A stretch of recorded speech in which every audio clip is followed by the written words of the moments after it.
This episode of the Off-Road Podcast is sponsored by Warren, Power Tank, and Medical Gear Outfitters. You're muted, Ben. Way to go. Oh my goodness, already in the show. Off-Road Podcast, episode 302, Land Stewardship with Tread Lightly. Tonight, Aaron just can't. Jeremy gets some rubber, and Ben drives all over the place. Welcome to the Off-Road Podcast, the podcast about everything off-road. We cover the news, review products, and interview people in the off-road industry. I'm your host, Ben. I'm here with my co-host, not Aaron, and Jeremy.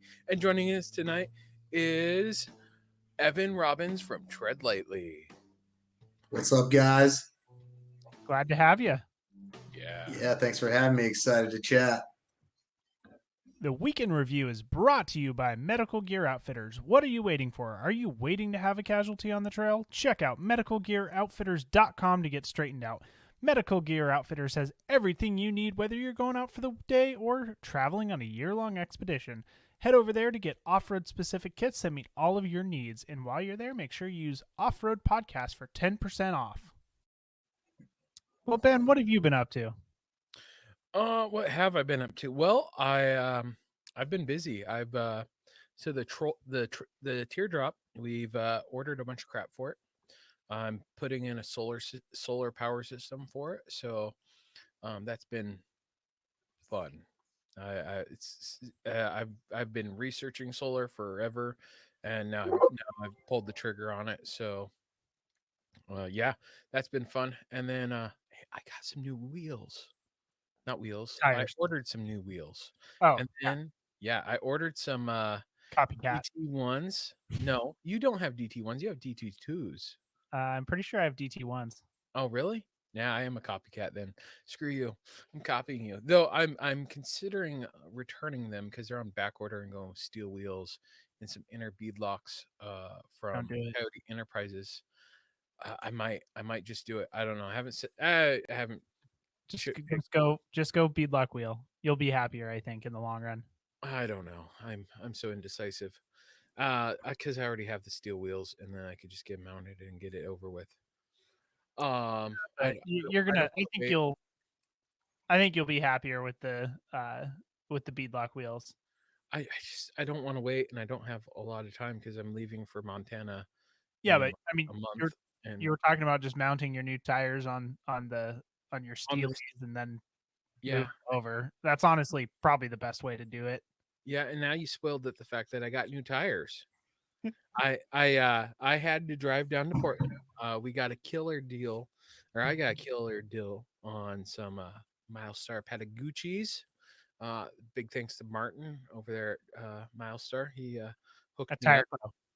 Yeah, at Tire Co. Yeah, Milestar Tire Co. They were on the show and they said, "Hey, if you guys need some new tires." Well, I'd been talking about Milestars for a while, and he's like, "Yeah, hit me up." So I hit him up, and he gave me an awesome deal. And so the only stipulation was I had to pick him up from the warehouse in Portland. And yeah, so Jeremy, what about you? Well, thank you for driving down there because you also picked up my tires while you're down there. Yeah. Score. So, yeah. Well, I mean, I did pick up what? So it was 4 40s. Yep. So my 40s and then your 33s. In the back of my Ford Expedition. Did they fit? Just barely. Yes, they fit. If they had my spare, it wouldn't have fit. Yeah, I could have made it fit. And if you're watching here, I'm gonna put up a picture here in a second of just how packed it was, because it was if there was another tire, I probably would have needed to put them on the roof. So that's the bottom two right there that are on their side are the 240s. And then there's two 33s right there next to it, and this is in the front seat there. Yeah, it all fit. Yeah. and everyone was doubting on whether or not I'd make it fit. Even the guy there at the warehouse, he's like, "That's not gonna fit in there. You're gonna have to strap them to the roof. You got any extra straps?" I'm like, "I got straps just in case, but it's gonna fit." And he's Yeah, like, I'm glad you were able to get that all to fit in there. It's better "Yeah." than trying to strap them to the roof. I was kind of betting to myself that if you strapped them to the roof, I was betting whether or not it was going to make it up here. So after that, I went and hung out with Andy for a little bit. Andy from Warren. Went and said hi to him. He lives in Portland. So, how is the smell? It smells great. Who doesn't love the smell of new rubber? And also, yes, Eric, Aaron got the Rona weeks ago, and And today was his first day back, and he just he was couldn't do it. exhausted. Yep, So we gave totally him understood. that off. You know, we docked his pay. Yep, It's we okay. halved it actually. Did we have it? Yeah, We have to just for this month. So yeah, I got some wheels and tires. Well, I've got wheels on the way, tires. So I finally get new rubber, and I think this is the most I have spent on tires. Yep, No. they're If we gonna light add you up, up in the Facebook group now. yeah, if I were to add up how much I've spent on the old tires that I've bought, this is probably still. I'm probably about the same dollar amount. So we'll see how long these ones last, because I'm a cheap bastard. Yeah, hopefully they last longer. Yeah. But yeah, so other than that, I dismounted all my 35s. I got one of the 40s mounted. I'm working on the rest of them. Dismounting was kind of a pain in the ass, but hey, I made it work. High It would have lift. been nice if I hadn't mounted my 35s onto my new wheels, but I didn't think I'd be on 40s I didn't think I'd be getting the 40s by now. So, I figured I was going to be driving and wheeling on 35s for, half a year before the 40s came into the picture. And it just happened a little bit quicker. Was when I was able to save up money a little faster than I thought I was going to be able to. Um, and And Santa, I got what's that? I said, and Santa Ben helps with shipping prices. Absolutely. Yeah, And 'cause- yeah, those are bad. other than that, I got the front end pretty much put together. I just need to put the tie rod and the drag link in, and then the front end's good to go. So tomorrow, I got a buddy who's coming over to help me weld on.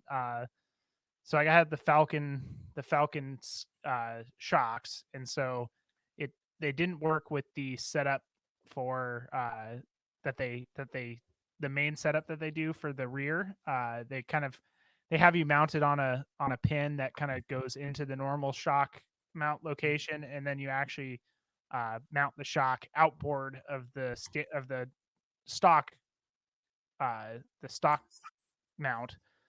And so with the Dana 60s, they just didn't it didn't work. So I ended up having to scrap that, cut off all the brackets, and then use their skid plate design that they have. So actually weld it on. So I got a buddy coming over tomorrow to weld those up for me, and then the rear's going to be done, and I'm pretty much just going to be waiting for drive shafts. And that's gonna be forever. We'll see. Hopefully not. No, just shipping lately sucks for everything. Yeah, I haven't talked to Adams recently, so I talked to them back in January timeframe, and they said, "Yeah, we're 2-day lead time on drive shafts," and it's like awesome. Uh, so I'm hoping that they're still at a 2-day lead time. Multiply by 20. I'm just My saying. hopes are not up, but my hopes are not high, but I am hoping.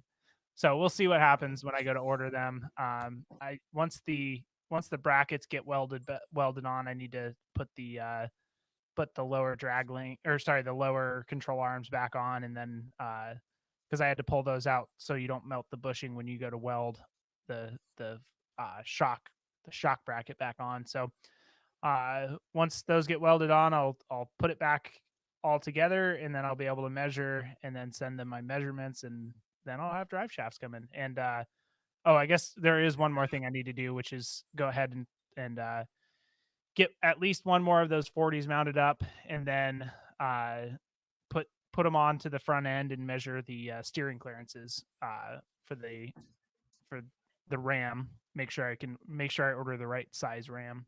Are you doing a redneck ram? Yeah, I think that's what I'm going to go with on this one. I was looking at PSC, but with the Hemi, I was talking it over with Northridge, and they were telling me that it's pretty difficult to get the PSC kit in with the Hemi and with my ARB mounted where it is above the brake booster, and so I didn't want to throw the ARB inside the cab, so I ended up I think I'm just going to go with redneck ram, and it might just be a 3 to 5 year stopgap, and maybe I end up with a PSC and moving my ARB, but we'll see. I'll give them a try. I've heard a lot of good things about them, and We had them on the show. They were really cool people. Cool. Yeah, and I know they stand by their stuff, so I'll throw it in and see how I like it. Hopefully, I'm not buying twice, but I think I'll just be, I think I'll be okay with it.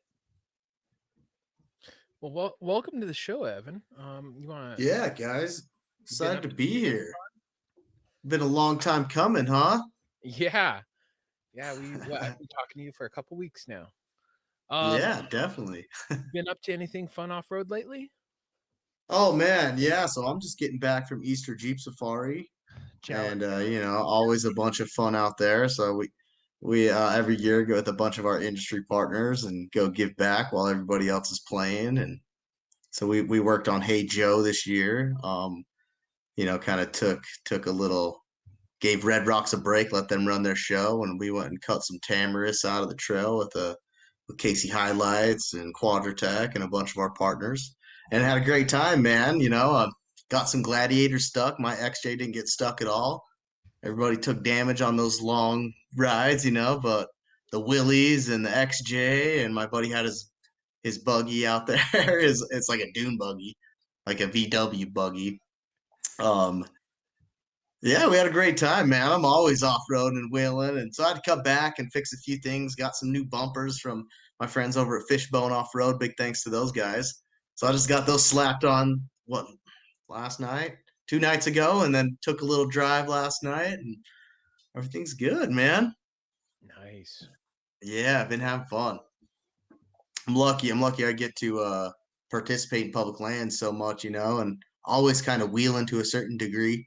Maybe just to go scout a trail, or maybe we're going to do a bunch of opening up here along the Wasatch Front where I live. So be helping the ranger districts with a bunch of that and get out there early season, man.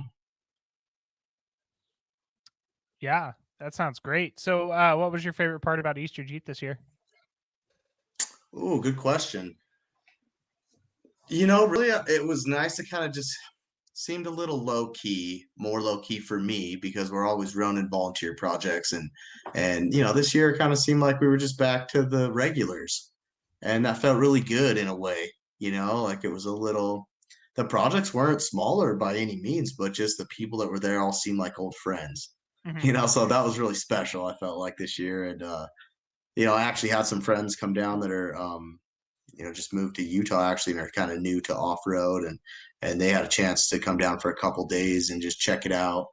And so that was really cool, just to see people's first time experience. I think this is my 10th year in a row at Easter Jeep Safari. So sometimes I get a little, jaded, or maybe I miss some of the first time stuff that's really cool. And so being with them, kind of get to relive all that through their eyes was pretty awesome. So all the concepts were really cool, and doing trail work, connecting with all the old friends is always fun. And you can't beat the scenery out there, and wheeling at every level. Absolutely. Hey guys, we're looking to reach more listeners. We're going to start reading Apple iTunes reviews on air. If you hear yours, send us a message with your address, and we'll send you an Off-Road Podcast sticker. You can find all of our social media by just searching our name. Now, go hit that subscribe button. We also want to thank our sponsor, Patriot Patch. Head over to patriotpatch.co and check out their selection of great patches, shirts, cleaning mats, signs, and stickers. You can also join the Patch of the Month Club for $15 and receive a patch, matching sticker, and artist proof each month. Aaron was here in spirit, at least. Kinda. Big ups to you, Aaron. And I really haven't seen it yet, but have you seen the new patch for next patch of the month club? No, that's a good question. Well, we're moving past it. It's about time that they probably have released it. So head over to their Facebook page. It's here. It's here. Okay. So the May exclusive is Defending Land, Sea, and Air, and Space, U.S. Armed Forces. Let me. I'm moving it over. Trying to upload the picture. Come on, computer, you can do it. So I'm assuming that's for Memorial Day then? Yes, it is. Land, air, sea, and space. I like how they threw Way cool in there. Oh well, I mean it's an official branch now, isn't it? It is, yeah. Yep. Well, that's a good design. I can't wait to get it in the mail. Yep. I look forward to my patch of the month every month. The news is brought to you by PowerTank, the ultimate mobile onboard air system for performance, versatility, and reliability. They are your source for all air-related accessories. Check them out at powertank.com. I forgot. Man, I need one of those power tanks. Dude, they're totally worth it. Yeah. Totally worth it. It's on my list. I'm sick of my compressor so bad. I can't even tell you right now, guys. So we did, Jeremy did a comparison between an ARB twin and a power tank, and the power tank was faster. Oh, I believe it. Shocker. Yeah. Right. They're amazing, man. Well, It's changed the game. And I had a homebrew CO2 tank that I was borrowing from a buddy, and I compared it to the power tank, and the power tank was faster. So yeah, I cannot wait. So I got the monster valves. I got those installed on my wheels. I cannot wait to get the wheels on the 40s and figure out how long it takes me to air up and air down on the 40s. Yeah, it's gonna be a fraction. Even I bet if you're 35, so you're gonna be like, push up, done. Yeah, I think if I'm remembering correctly, it was like on my 33s at the time on my Tacoma. I think it was like 2.5 minutes with my ARB twin, and it was like 25 seconds with the power tank. Like I knew it was faster, but I didn't realize how much faster it was until I really, timed them. Yeah, for sure. No, I see it on the trail all the time, at least the last few years. Seen power tanks in a few different tank setups, and man, they are amazing. As soon as I seen them working in action, sold. Yeah, when we got to meet Steve from Power Tank, he's like, here, let me air you up, and he aired me up while I was trying to air up with my homebrew CO2, and he was like, yeah, see, it's faster. I'm like, yes, it is. Now I want one. Right. So if you are trying to homebrew it, definitely at the very least go and pick up their regulator. Yep, the regulator with the handle. It's all it's good to know. And then you can just you can get your own tank and do tank exchanges at the local. Except it's not as pretty. It's not as pretty. Right. I mean, I could go grab my blue one sitting over here. It's. And I'll probably support those guys over at Power Tank. Oh, it's totally worth it. They're awesome. Be a good guy. Steve, his son Tyler. I gotta meet both of those cool cats, and nothing but good to say about them. Oh yeah, they do a good job. Yep. Well, for our first story here, Hyundai is getting into the outdoors market, and I say outdoors because I can't call Santa Fe Cruise that much of an off-road vehicle, but it reminds me a lot of a Honda Pilot, but better executed. It's a Santa Cruz. Yeah, Santa Cruz, not Santa Fe. Well, after this last year of COVID, those Santa Cruzes all those Hyundais probably wheeled harder than they ever have. Yeah. I saw them in all kinds of weird places. Well, and that's the thing. So this is so the Santa Fe is what Jeremy is referring to as like the SUV. The Santa Cruz is more of a hybrid. It reminds me a lot of the Honda Pilot. Looks a lot like it. I don't think it has the cool door side style tailgate that the Pilot has, but oh well. It's Hmm. kind of designed to be that outdoor with a 4-foot bed, so you can throw your gear in the back. It'd be good for someone who's not going hard, but wants to go out and explore. Somebody who lives in Santa Cruz and likes to hike on the weekends. Yeah, great for that hiker. It'll definitely hit that Subaru market.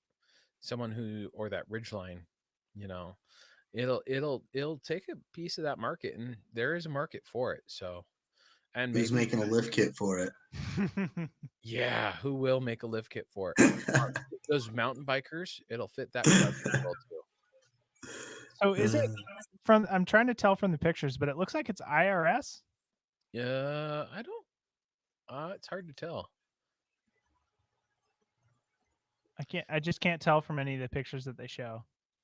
And I didn't see anything too much about the suspension in it. I did see that it has an H-track system, and it sounds very similar to an A-track system, variable torque split clutch system, to help with the power between the front and rear as it needs.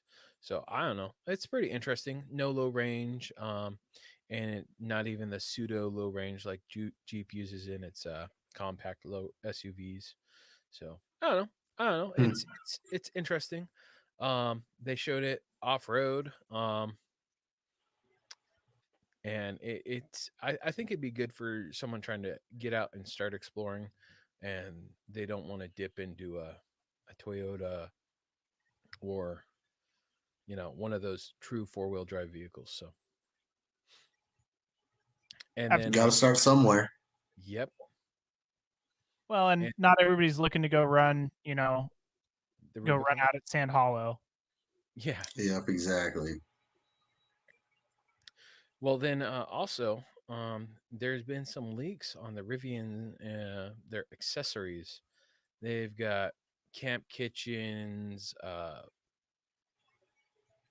What is it? The roof rack stuff, floor mats, rooftop tent. That's pretty interesting. It's kind of cool to see that they're like they've kind of taken like Ford has done with the Bronco. They fully accessorized it early on, and Yeah. as being someone who works for a retailer that outfits people, it sucks for us, but at the same point, it rocks for the end user because out the door from the shop, they can have everything they think they need and want right then and there.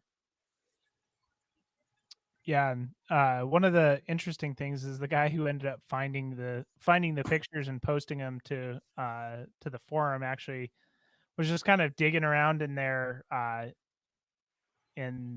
what's that called? Webpage? Yeah, in their webpage, their configuring tool, so you can kind of select what you wanted, and apparently he went into the raw data and found all these pictures. Yeah, that is awesome. Gotta love how people can find that stuff sometimes. It's like that'll teach you for put it on the website. Yeah, I'm pretty excited to see a lot of the electric stuff start hitting the trails. I hope it does well. Just for the aspect of having another thing out there, something else to buy and build and wheel. Yeah. Well, it was funny. Andy and I were talking, and he was talking about some of the hybrid vehicles he's tested lately. Is their gas counterparts, where they're gas, and then there's the hybrid ones. The hybrid ones actually tend to have more of that lower end torque because of that electric power along with the gas at the same time, and it allows it may not be more powerful, but it feels a lot more powerful. And so Interesting.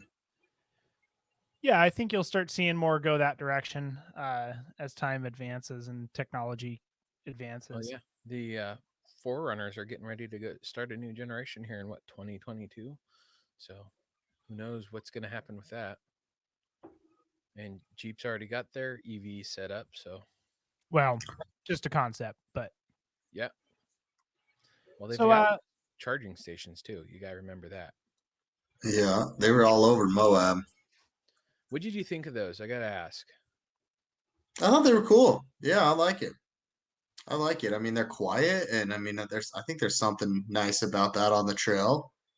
You don't hear anything, and I mean, me kind of as a hunter fisher background guy, I like that quietness on the trail, and just no one really knows you're around. And I don't know, they're interesting. We'll see. Well, what worries me is just the range, right? Yeah. Like, what happens when stuff goes wrong? absolutely. I don't know.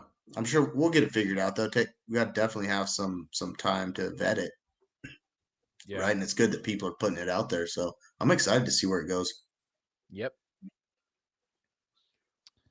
So we got a pretty big giveaway going on right now, Ben. Oh, yeah, we do. We've got a pretty good one.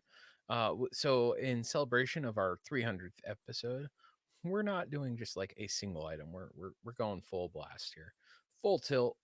This giveaway, we're not giving away one thing, not two things, not three things, not four, but 5 as of right now. If someone else, one of our friends of the show says, "Hey, I've got more stuff for you to give away," we're going to give that away too. So we've got a Warren VR Evo 10S winch, very awesome winch. I had the VR series before, excellent series. We've got a number 10 power tank, A number 10 pound. 10 pound. Sorry. Evan, yeah, good enter, man. And then Medical Gear Outfitters, the first aid kit, the Overlander. We helped build and design this. Actually, I was talking to a friend that was at the shop getting some work done, and she's a medic, and she was looking at the kit after I told her about it, and she's like, "Wow, you really thought this through. There's not a ton of band-aids in it. There's actual stuff that you need." So, what a concept, right? Plus, The first aid kit. Get a tourniquet. What a concept, right? A tourniquet. Right. Yeah. What is that? Yeah. So we've got a Warren Bluetooth hub, and not Bluetooth hubs, a hub. Control your winch with your phone. And that works with a couple other winches outside of just the Warren winch. And a Tread Lightly membership valued at $250. Evan, you're here. You know what's included in that. You want to say? Yeah, you guys get a bunch of goodies.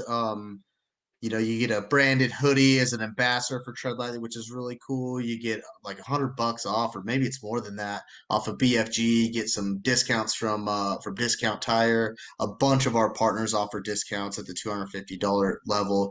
Guys, jump online. You can see all the details there, but definitely get geared up from Tread Lightly if you win today. So good luck. Absolutely. So that giveaway is running through 4th of July. We will be announcing it on 4th of July. Well, we'll be sending out the emails. We'll probably announce it a few days later after we hear back from the winners. But there's kind of the timeline. So if you enter, you still got plenty of time to enter, but make sure you go do it as soon as you can, because otherwise I know I'd forget, and I would hate to miss out on this giveaway. So we look forward to seeing you guys' entries and giving you guys, passing along some of the some good, cool stuff to you guys, the listeners. Get in there, folks. Go prepared with Warren Industries. They produced the first recreational winch in 1959 and lead the industry with their dedication to quality and reliability. When you dig yourself in deep, make sure you have the right tools to get yourself out. Get Warren equipped and go where others can't. Now, let's get ready for adventure and head into our main topic.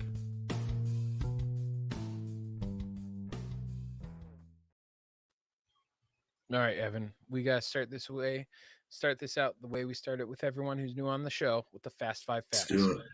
New or old vehicle? Old. I kind of like resto mod stuff, but I'd say that's old. Summer or winter camping? Summer. Rock, sand, snow, or mud? Yes. Love it. Favorite vehicle brand? Man, that's a tough one. I always had a Jeep, and I always have a Toyota, even to this day. So, Toy Jeepa? I don't know. I like them both. I don't think you can split the difference on a Jeep and a Toyota. All right. Well, I have a Tundra and I have an XJ, and I always had the two. I'm going to say Jeep because we're the off-road podcast. So I've got a Toyota, man. I don't know what you're talking I about. know my heart's torn right now. My first Toyota was a Supra though, so I'll be real about it. Hey, that's a cool Toyota. I wish I still had it. I don't though. Oh, It's that's gone. probably worth a lot of money now, right? So dumb. So dumb. I can't believe my parents let me get that car. I think I was like barely 16. They had no idea. And favorite tire? KO2s. Yeah, I was kind of always rolled some BFGs. Right now I have some Mickeys on, but man, the KO2s for my rig where it's kind of like drive from home and, wheel and then go do something else like hunting, fishing, or camping. They're quiet on the road and they get it done on the trail for me. So yeah, go BFG today. They're a popular tire. They are definitely a popular one. So how did you get started off-roading? Was it that Supra? Yeah, no. Actually, growing up, my dad worked here on base at Hill Air Force Base in northern Utah. Shout out to them. And he was just always into hunting and fishing and being outdoors. He's a mechanic on aircraft. But outside of that, we had an old '69 Scout. And man, as a kid, I remember wheeling around in that up here in the mountains, the Wasatch Front, and all around the desert here in Utah. And I live in the northern part of the state of Utah. I still do to this day, but growing up here too. And, so we'd be in Nevada. You could be in Nevada, Idaho, Wyoming in an hour. And we always played around there. And so, hunting, fishing kind of developed my love for off-roading. And yeah, they're connected for me.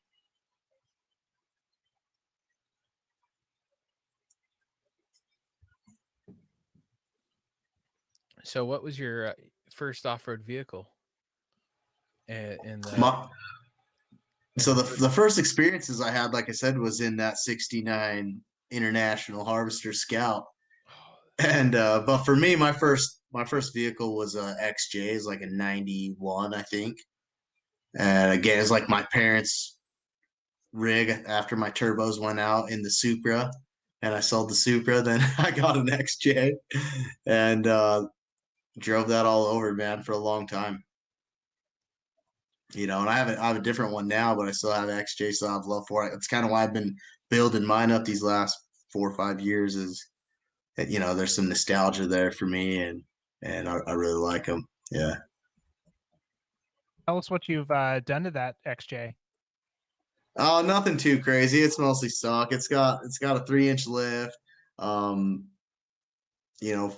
Front and rear bumpers from Fishbone, thanks to those guys.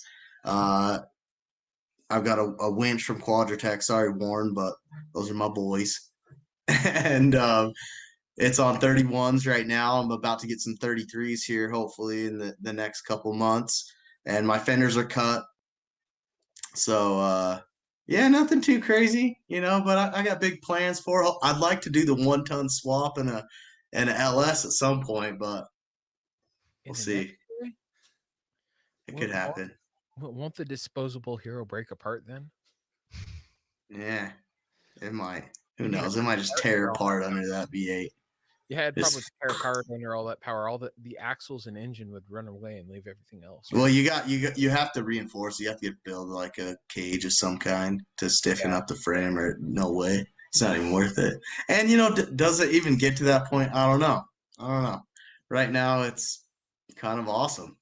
And I take it all over the place, and like last year we were in Colorado at Williams Pass, and everyone was on 40s except me, right? And I mean, granted that their lines, they didn't have to think about it at all, and I was like had a puzzle piece every rock, but it got through and it was fun. Open diffs, and yeah, she makes it. It's kind of sometimes you got to have the right nut behind the wheel,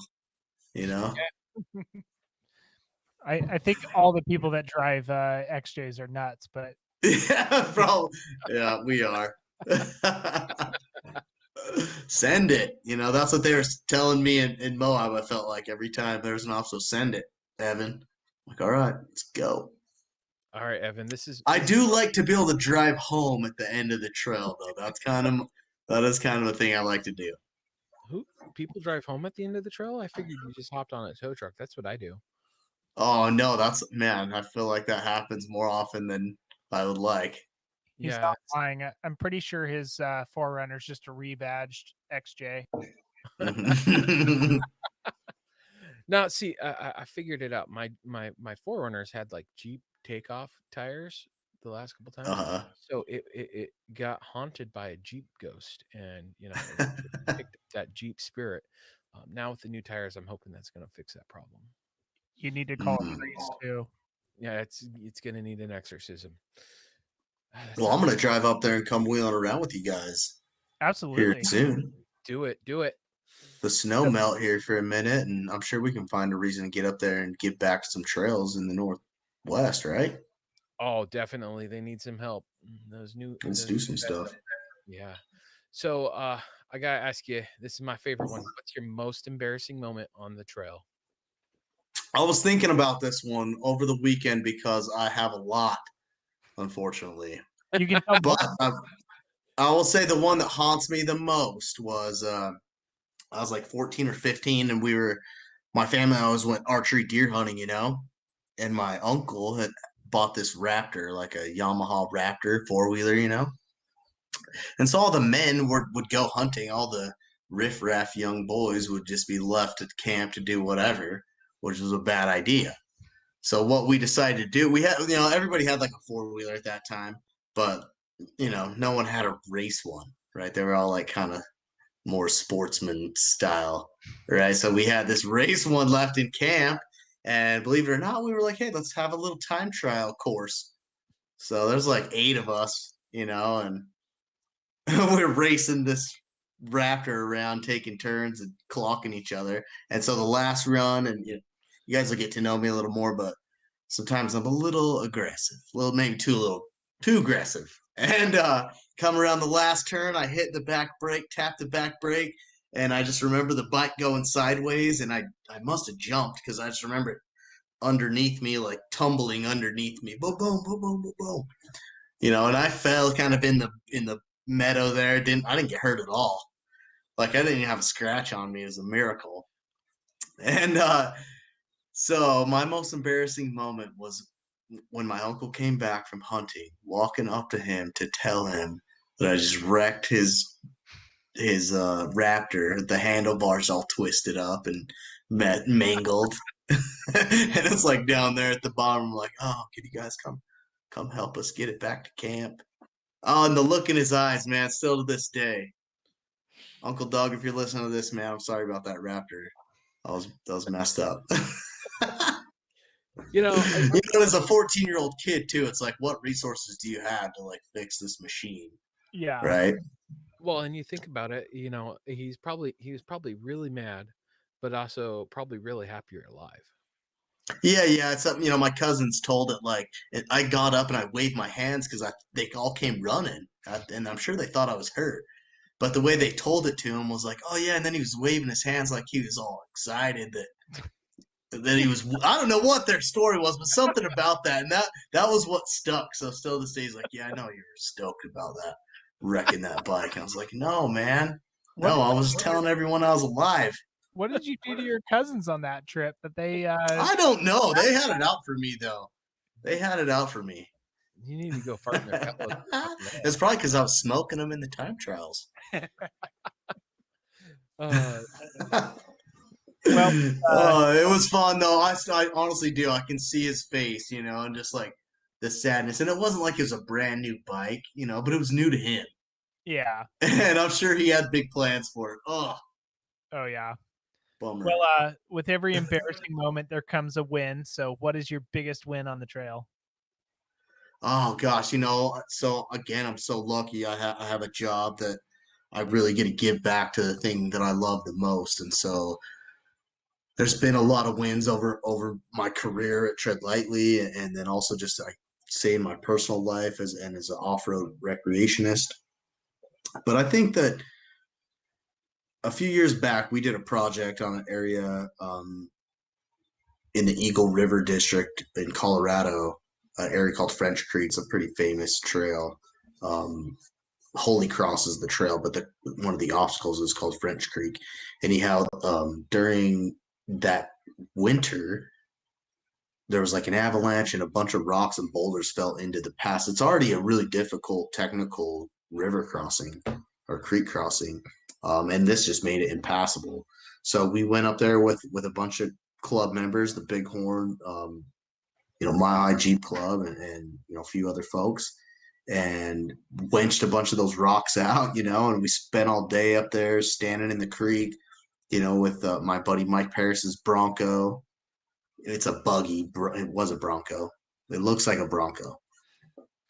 And, winched all these big boulders out of the creek, and, you had to earn it. And it was amazing. If it felt good to get back to that place, and it's not something you get to do all the time. Have the Forest Service right there where you're pulling big boulders out of the way. And it was really cool, man. So I always think about that. And it's also not too often you get to do work projects at 13,000 feet or 12,000 feet, whatever it is. So I always think about that and feel like that was a big win for Tread Lightly. And for me personally, it was a cool experience. Here's the picture here on the show or on the screen is from the Holy Cross Trail. That's one of the obstacles. Yeah, that is French Creek. That's coming out of the backside, and where all these people are standing. There used to be a winch point that we're working on getting back in there, and it changes every year. It's a gnarly spot. That is gnarly indeed. That is. What's crazier to think is that what that was the road to Holy Cross City, which was a mine, silver mine, I believe, and you used to be able to drive like a Model T, car up there. I guess Model T. And now a buggy on 40s has to think about it a little bit to get through some of those spots. That is awesome. That sounds like a commute I want. Yeah. It's definitely something to see and worth checking out for sure. So where is your favorite place to wheel? Right here where I live is pretty amazing. I think we were talking about it off before the show started. I live in northern Utah, and I'm an hour from Wyoming and Nevada and Idaho and, all the beautiful public lands that are here in the West. And so, right here in kind of the northwest corner of Utah is where I love. It's kind of the access are a few hours from everything, Moab's 4 hours away. And, you've got Yellowstone and the Wind Rivers and a bunch of really cool wilderness areas, and obviously you can't wheel in the wilderness areas, but it's always an adventure getting to those places, and I love that. And I definitely live in an awesome place to take advantage. It's funny. I almost made the joke. You just can't get caught. And then I realized we were on with Tread Lightly. So yeah. Right. They do it. It does happen. Don't let me catch you though. Yeah. Any places that you haven't been able to go yet that you really want to get to? So many, you guys. There's so many. So, I've got big aspirations to do some projects in the Southeast. So I'd love to get out there, and I think there's a place there I don't even know about that I want to go. But the number one spot on my list, and you guys will probably laugh that I haven't been there, is the Rubicon. I've never been to the Rubicon. I've been real close a couple times, but I've never had a work thing there for Tread Lightly, and I've never been able to go out there on my own. So it's on my list.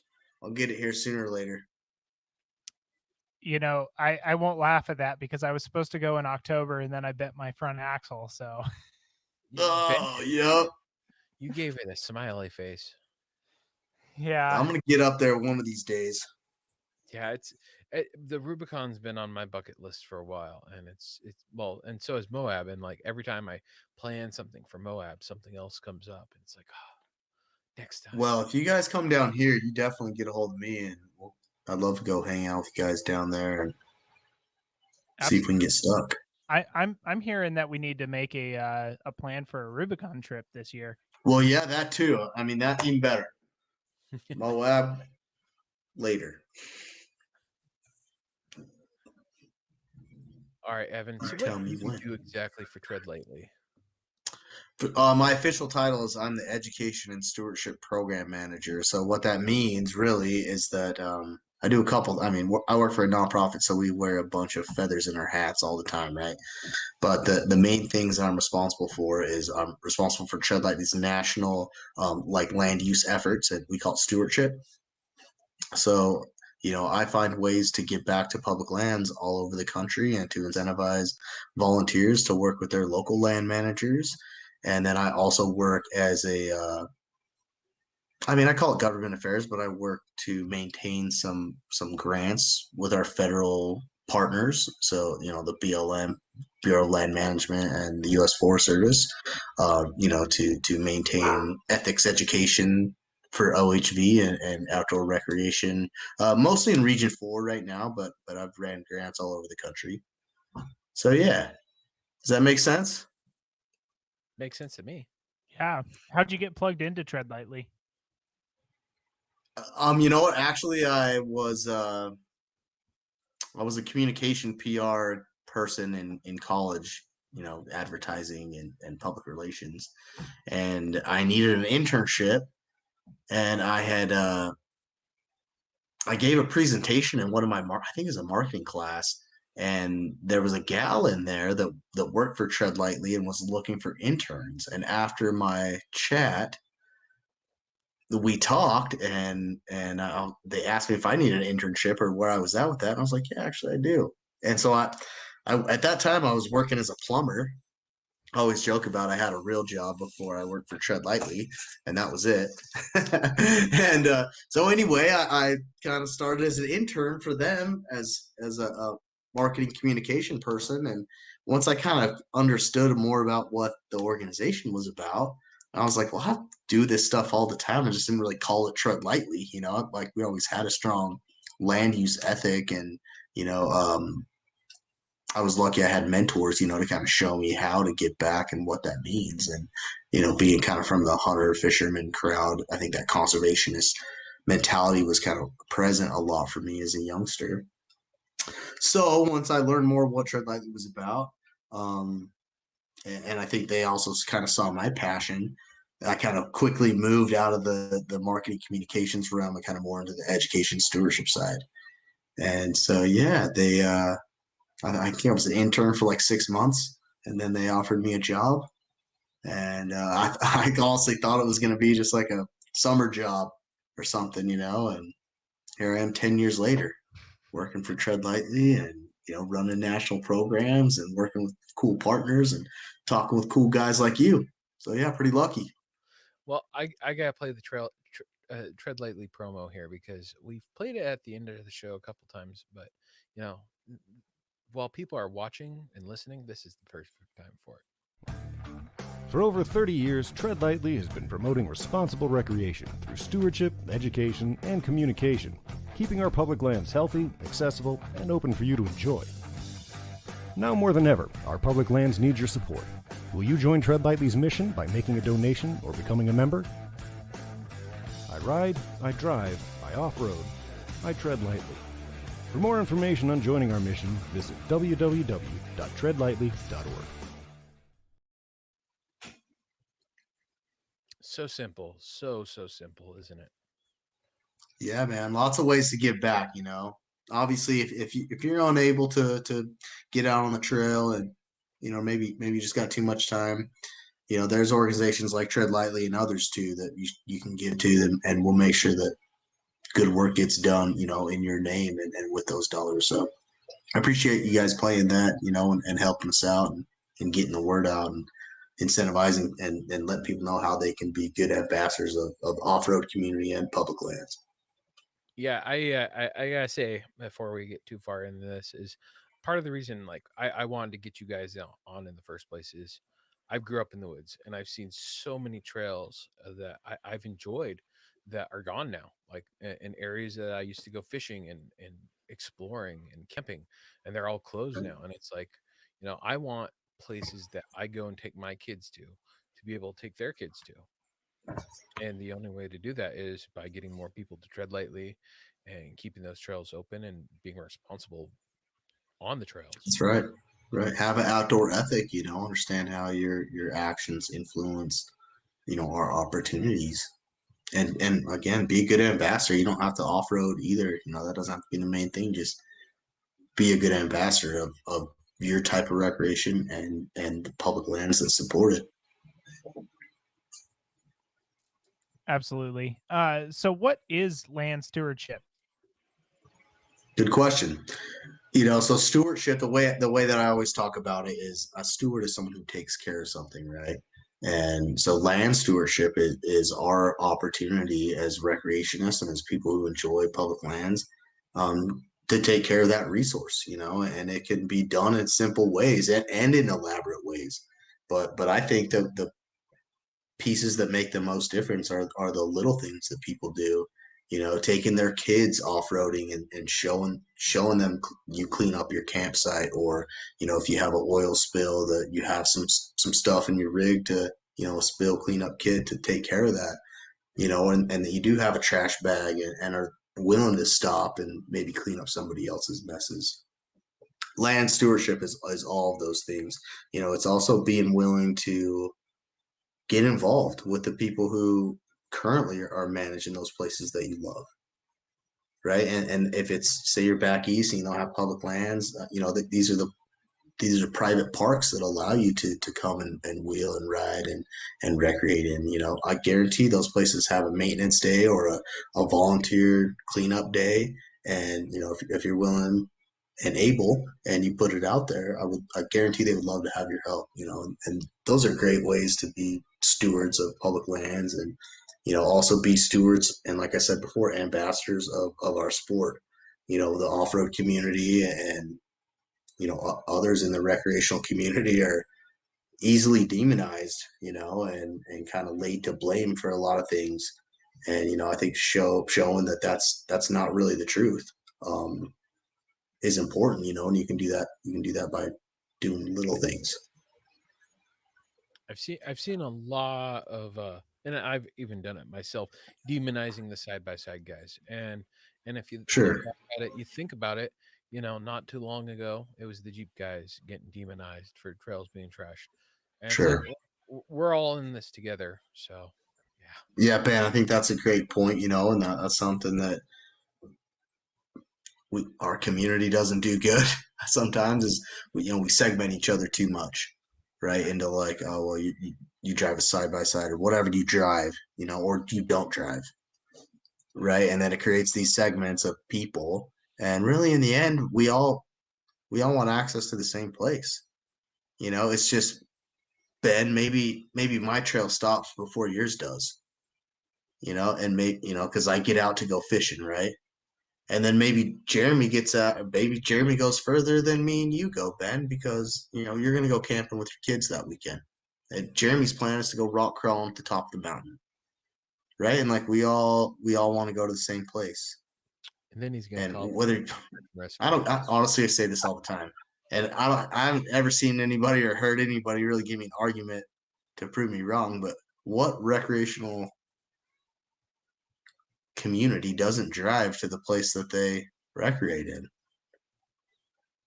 Like, I can't think. If you're a rock climber, or you probably jump in your vehicle of some kind and you drive to some dirt road somewhere, a trail, right?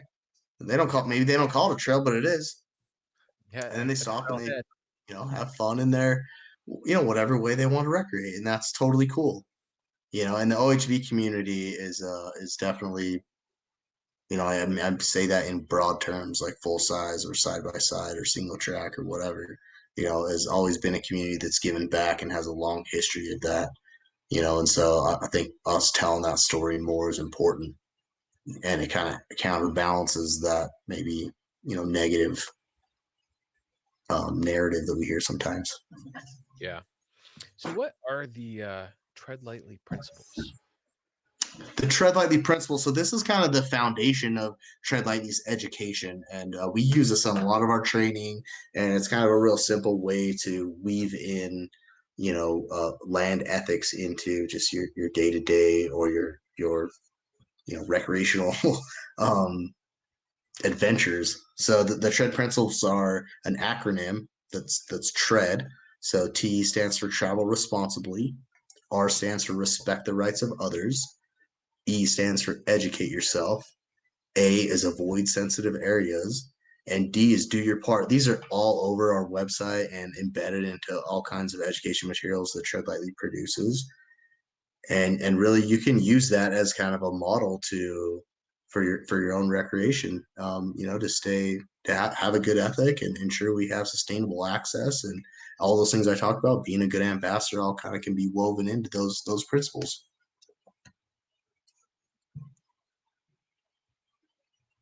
So what are the Tread Lightly membership levels? Yeah, great question. We have a few different membership levels. So it starts out at the $50 level. So the $50 level, you get a couple cool things. You get 20% off of our store. You get some discounts from our partners, including Discount Tire, Outdoor 4x4, Sheer Comfort. You also have the opportunity to apply for the Tread Lightly Stewardship Grant, which is a program that I manage. So please sign up as a $50 member and apply for the grant. That's a great way you guys can get back to your local trails right now, and Tread Lightly can help with some resources, some funding to either get equipment or maybe materials, personal protection stuff for volunteers or trash cans, whatever. So please check that out. We have a $100 level, and so with our $100 level, that's our most popular one. Mostly being because you get a discount on through what's it called? Sorry, it's the name's eluding me right now, but it's a Chrysler affiliates program basically. So you can get discounts on Jeeps and Ram and Dodge, and really cool program. Definitely check that out if you guys are in the market for getting a new Jeep. You also get some discounts on BFG and Quattro inflator deflators and some other things. And then our last level is the $250 level. And there you get all those things I mentioned before. Plus, you get a cool ambassador hoodie and a Blackhawk beanie, and you get a couple of discount cards from BFG and get yourself some new tires, man. And a reminder, anybody who signs up today, if you use TL member in the not the discount code, but the small business code, and then put the Off-Road Podcast as the club, you guys can get about 50% off. It's not quite that, but really close. So jump on there and check it out and get a discount on your memberships, guys. That's awesome. I appreciate that. Didn't even know you were doing that. Eric wants to know why there's no discount for Nissans. I'll work on that, Eric. Nissan needs to come on as a partner, and I'll get you guys some discounts. Nissan needs to come out with a new 4x4 SUV. What about that van? I like that van. The NV van they got going on. Yeah, what is it, like the NGV or something? It's NV, yeah. And actually, you can Titan swap those, and make it 4-wheel drive. I'm pretty sure I've seen a few builds rolling around with those that are pretty legit. Factory parts. So, what are the main reasons trails get closed? Yeah, that's a good question. There's a few, right? Sometimes it's a small minority of people not behaving appropriately. That's pretty rare. A lot of times it's that the local community isn't willing to participate in maintaining those places, and the federal government and or state doesn't have the resources to manage that. Now, we always say, like, that should never be a reason for closure, but it does happen, and so that's one way that people can be really proactive and make sure places stay open, is by understanding the routes that are on the emblem. That's the motorized vehicle use map if you're recreating on Forest Service grounds. And every agency has either designated routes or it's open writing. So I would educate yourself about what those routes are, and then participate in maintenance and in giving back to those places. If you do that, most places aren't going to get closed, but a lot of times it's some combination of that, irresponsible use and or lack of resources. to maintain. So you're saying that if an area where no one's helping clean up and people are trashing it, just like through use and not picking up after themselves, it's going to get closed down because the government or whoever's managing the area does not have the resources to manage it. So it could be as simple as a group.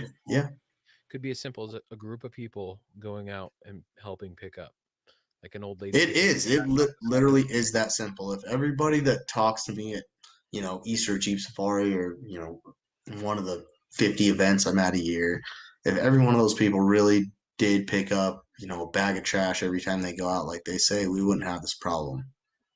So it just do that. Do that. Give back a little bit more every time you go out, So take that trackaroo and fill it up when you go and out. it really does change and allow us to maintain the access that we have today, and in some cases even get new places, or open up routes, historical routes that maybe have been closed because of those reasons, because there's no one to maintain them, no one that wanted, no one cared enough to give back. And I mean, when you talk to the land managers, I know it kind of sounds like we're harping on them, but you have to understand that a lot of times, especially in some of these more rural places where we like to go, it's just a couple people, and they're literally in charge of, maybe it's hundreds or maybe thousands of square miles of public lands, and OHV trails, and then they're managing that for all types of recreation, right? And they need your help. They need your help as an OHV ambassador to understand how important that resource is.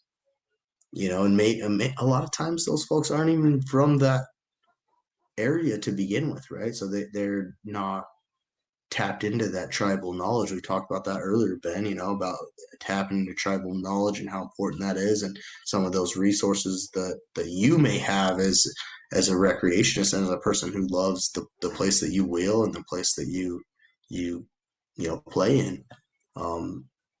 So be involved in that way, and that can really help mitigate us losing access, and hopefully help maintain and like I said, give us new access potentially.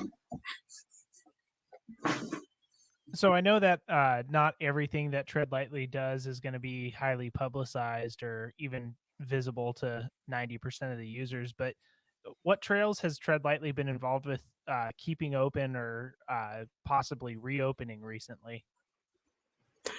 Yeah, it's a great question. So the most recent one is Williams Pass in the San Isabels.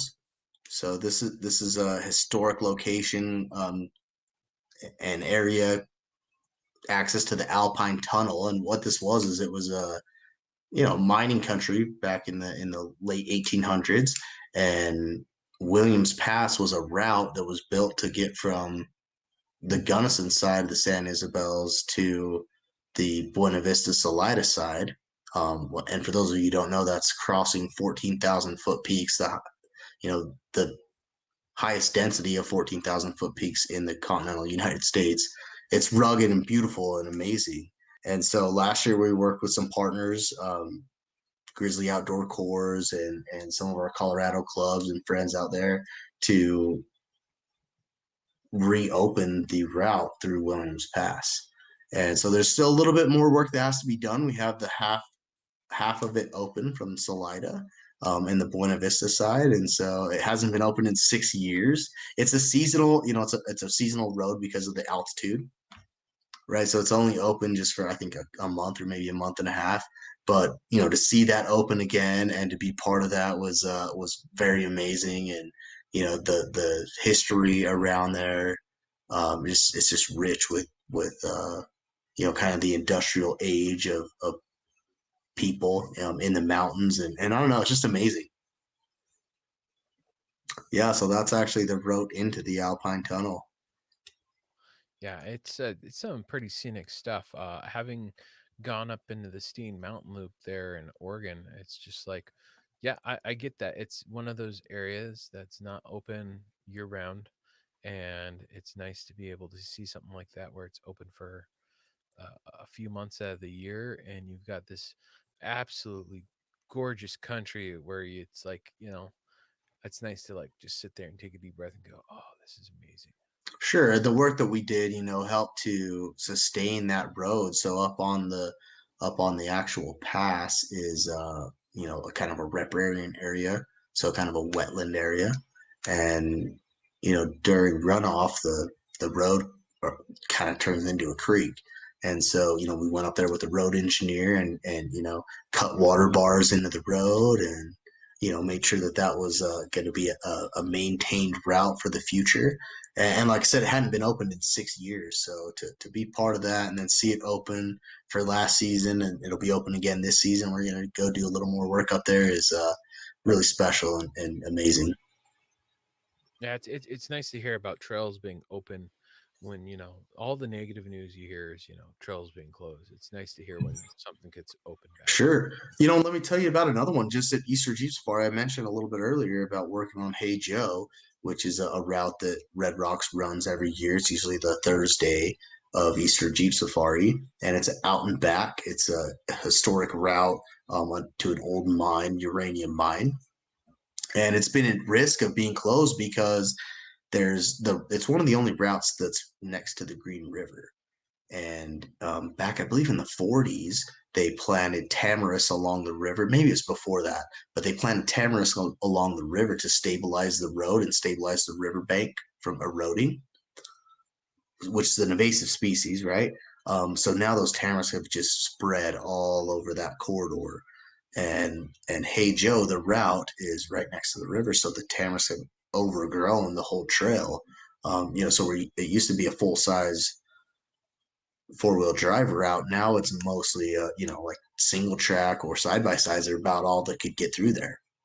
So this year and for a number of years, Tread Lightly has kind of been taking that trail under its wing a little bit, and you can see out there on that picture to the left, the black looking brush, that's tamarisk, and that's on the Spring Canyon side. As you go further down the trail, it gets more and more grown in. Anyhow, we go down there about every couple years and cut that tamarisk out through the corridor so that full-size vehicles can fit down there through Easter Jeep Safari and help maintain that route.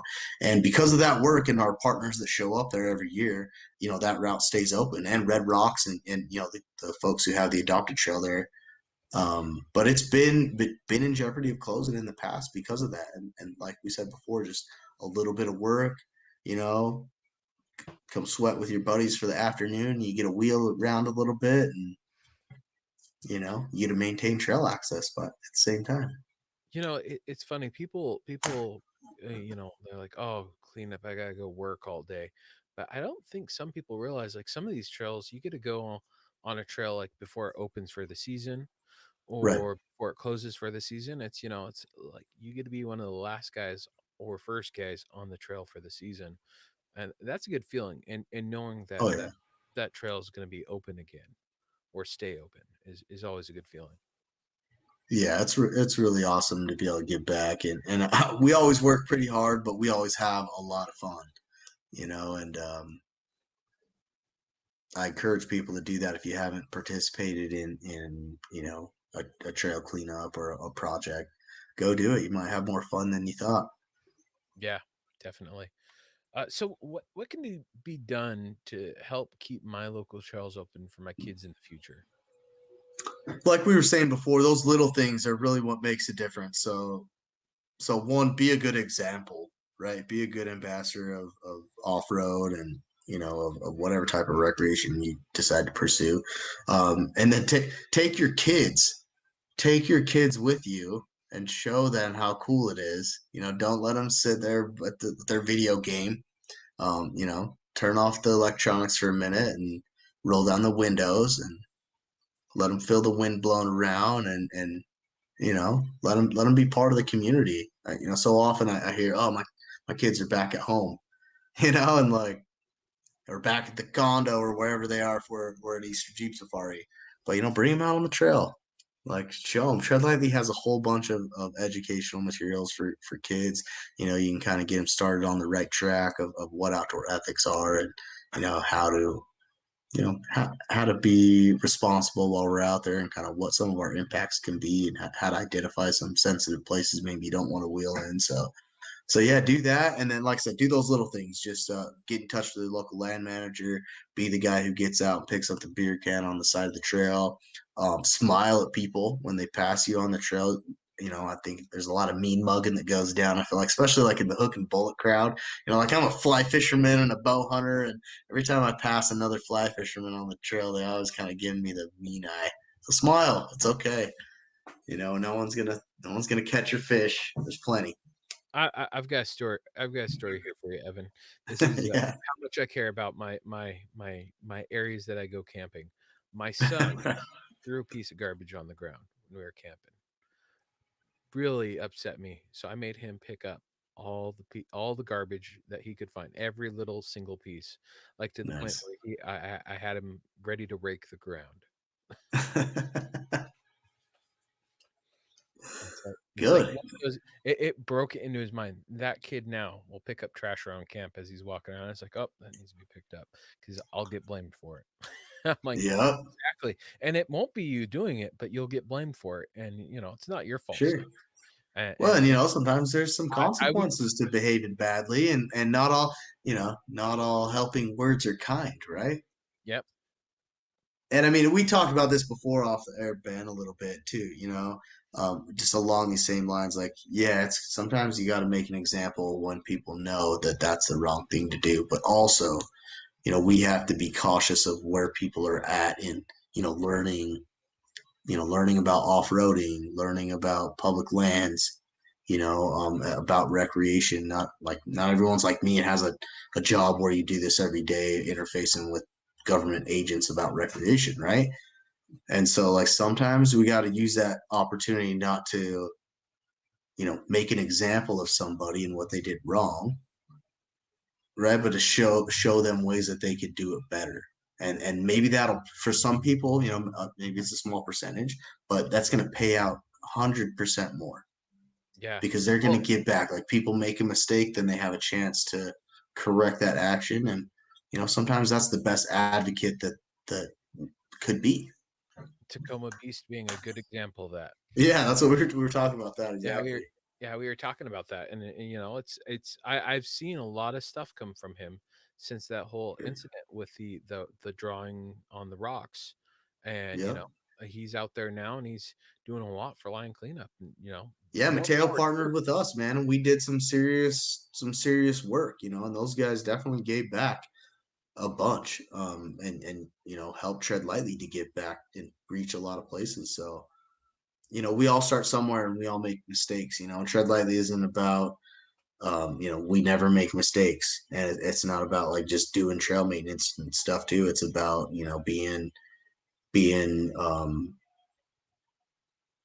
able to sustain the type of recreation that we have, and share the rich history that we have as off-roaders, and share public lands with people that might not otherwise see them. Like me, I'm a young guy right now and I can go hiking and whatever, but there's a lot of folks that can't, and without the road systems and opportunities to off-road, they don't get to see these places anymore. And I think that we need to remember that too. When you're giving back and you're the guy who picks up the trash on the trail, that's why you're doing it, right? So your kid can do it, or the person who can't walk 10 miles anymore to see the mountain view can drive up here and get a taste of that, of what it used to be like, or what they used to be able to do. And, I think that's really important that we preserve that the best we can. Absolutely. I don't even know how to reinforce that point that you just made. You did it so good. Yeah, thanks, guys. So, how can our listeners help Tread Lightly? A bunch of ways, guys. I mean, do that stuff I just said. Be a good ambassador, and get back to the places that you love. I mean, definitely become a member. I think there's a lot of cool benefits for you guys if you do, and it definitely helps me and the whole Tread Lightly team in just pursuing our mission of keeping public lands open and educating people about how to have sustainable access and be good ambassadors. So, please help us out. All that funding goes onto the ground, and really Tread Lightly. We practice what we preach, and I think we really lead from the front, and we don't try to just put on a big show. It's not all about just having a bunch of people, picking up trash. Like, we work with land managers and with local communities at grassroots level, to ensure places that we all care about stay open.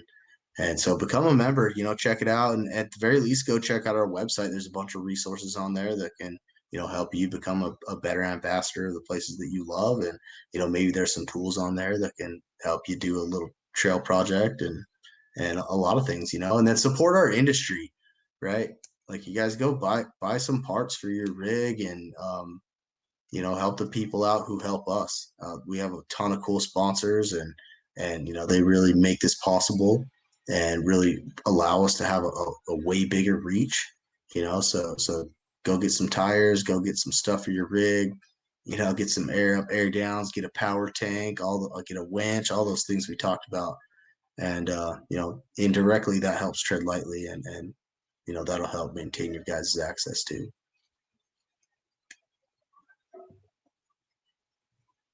Well, Evan, we really appreciate you coming on, man. For sure. Thanks for your time, man. I really appreciate it. It was great hanging out with you. Where can we find you? We just look up Tread Lightly on Facebook. Are you there? Yeah. You guys can get us on social media. So Tread Lightly Team on Instagram, and get us Tread Lightly on Facebook. If you guys have like direct questions, you can get at me, evan@treadlightly.org. And like I said, I run all of our land use and stewardship stuff. So if you guys want to know kind of how to get back, shoot me an email and we can talk about what that could look like. And, sign up as a member, apply for the grants. That's me running that program. So you can communicate with me directly and I'll get you some bucks to do some work and make those trails better. Awesome, man. I appreciate your time. For sure, guys. I guess Jeremy changed it. We just wanted to thank everybody who listens to us weekly and also those who watch us live on YouTube or Facebook or Twitch or wherever else you can find us. We really appreciate you. Please share us with your friends. That really helps us grow a lot. And God bless America. God bless America. Don't forget to visit Patriot Patch and join the Patch of the Month Club. Check out our Gaia affiliate link for up to 40% off. Also, don't forget to head over to Warren and Power Tank to see all of their great gear. We are a proud part of the Firearms Radio Network. Got a question or comment? Send it to us through our webpage at firearmsradio.tv or through our social media channels by searching for Off-Road Podcast. Also, you can listen to us live at overlandradio.com, Mondays at 7 p.m. Pacific. When off-road, please remember to have fun, tread lightly, be safe and courteous, and thanks for listening.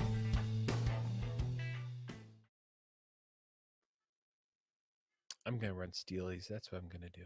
Don't do it.